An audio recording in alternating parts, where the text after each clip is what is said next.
Hey everyone, and welcome to this explainer. Today we're cracking open what is literally the ultimate instruction manual for your mind. We're going to be basing our journey on Thibaut Maurice's absolutely incredible insights into how we master our feelings. You know, it's kind of crazy, right? Literally everything we buy comes with a how-to manual. But our own minds, the most complex thing in the universe? Nothing. Zero. We are just never taught how our emotions form, what they're actually there for, or how to stop them from totally hijacking our lives. Well, that changes today. Okay, so let's kick things off with a question that we almost never actually stop to ask ourselves. How do you feel right now? And notice, I didn't ask what you think about this explainer. You might think, oh, this is going to be useful, but useful isn't a feeling. Tuning into how you actually feel, really recognizing that physical sensation in your body in this exact moment, that is the absolute baseline for our entire mental experience. It is step one in taking back control. So, here is the game plan. We're going to break this whole complex topic down step by step. We'll start with the biology of unhappiness, move through the sneaky tricks of the ego, explore the true nature of emotions, learn exactly how to break those negative loops, and finally, finish up with some incredibly practical physical habits. All right, let's jump straight into section 1, the biology of unhappiness, and look at why your brain actually prioritizes survival over your happiness. This right here perfectly explains that negativity bias we all deal with. Look, your brain's main job, it is absolutely not to make you happy. Its job is to keep you alive. Back in the day, missing a subtle sign of rejection from your tribe could literally mean death. Today, someone ignoring your text rarely threatens your actual survival, but guess what? Your brain sounds the exact same primal alarm.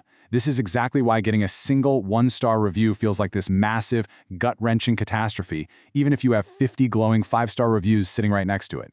Your brain is literally interpreting it as a threat to your life. Crazy, right? And we can actually see the ultimate danger of this survival drive when it comes to artificial dopamine. Dopamine is supposed to reward us for survival stuff, like, finding food. But today, our survival mechanisms are totally hijacked by marketers and screens.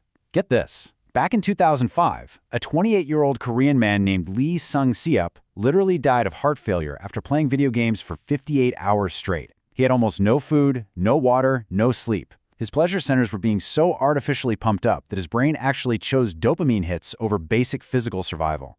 We also fall into this trap, the one day I will myth. You know the one, I'll finally be happy when I get that promotion or when I buy that house. Well, let me introduce you to hedonic adaptation. There was this massive study done in 1978 that tracked two totally different groups, lottery winners and people who had suffered severe paralysis. The astonishing finding here?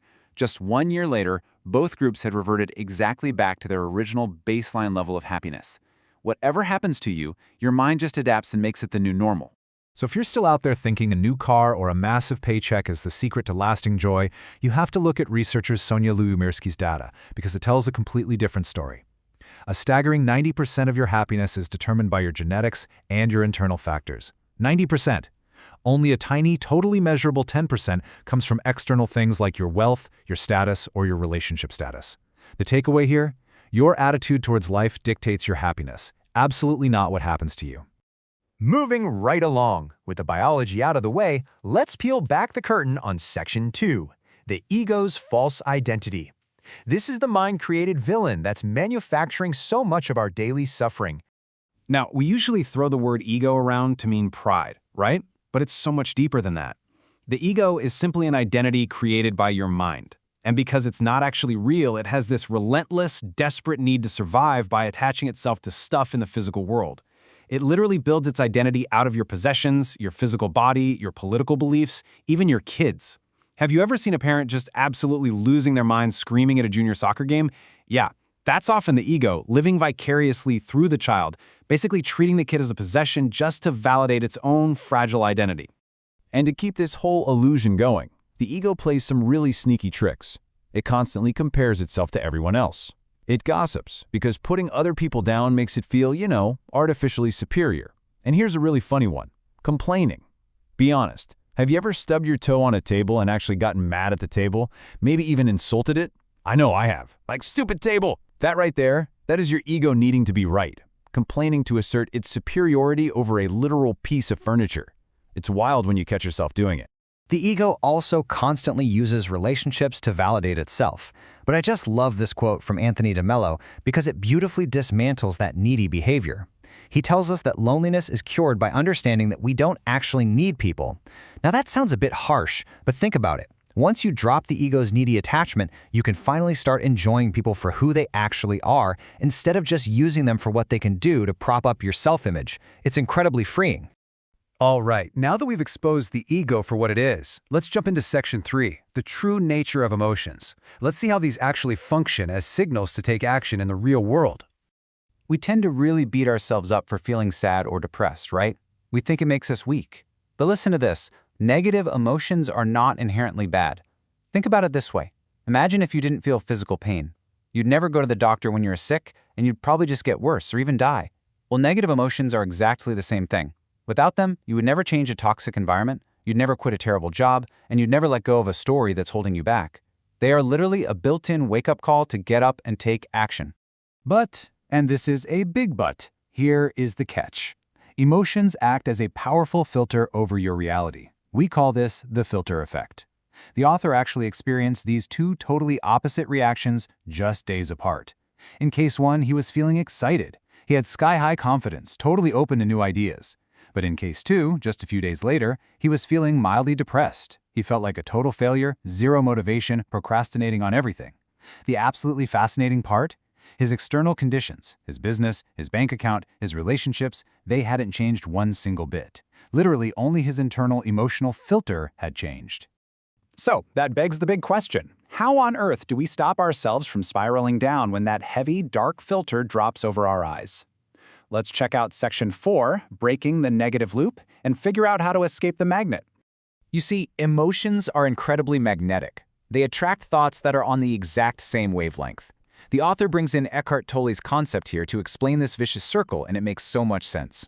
Think about it. When you have a bad day at work, right? Suddenly, you start beating yourself up about being single, and then you start worrying about your weight, and before you know it, you feel totally overwhelmed. Feeling low literally attracts more low thoughts. It clusters all your totally unrelated problems together into one giant, unsolvable mess in your head. To break that magnetic loop, we have to understand our emotional accessibility. Look, you cannot jump straight from deep, heavy grief into overwhelming sunshine and rainbows joy. It doesn't work that way. You have to climb the emotional ladder. And sometimes, climbing out of bottom-tier hopelessness requires you to actually feel anger first. Why? Because depression gives you zero energy. It's totally flat. But anger actually gives you energetic fuel. It provides the literal momentum you need to finally tackle the stuff you've been avoiding and actually break out of that cycle. And that brings us to our final stop. Section 5, Physical Impacts on Mood. We're going to bring all this abstract psychology right back down to the body-mind connection, the physical foundation of your mood. Look at this number, $411 billion. That staggering amount is the estimated annual cost of sleep deprivation to just the U.S. economy alone. Let that sink in. Furthermore, studies show that sleep deprivation completely robs you of your ability to enjoy positive experiences. If you aren't sleeping, you are literally bankrupting your own capacity to feel joy. And, by the way, dramatically increasing your risk of mortality. Sleep is not a luxury, folks. So implementing just a few quick evening habits creates this powerful barrier against mental suffering for the next day. Turn on some soothing music. Read a physical book. Yes, paper, not a screen.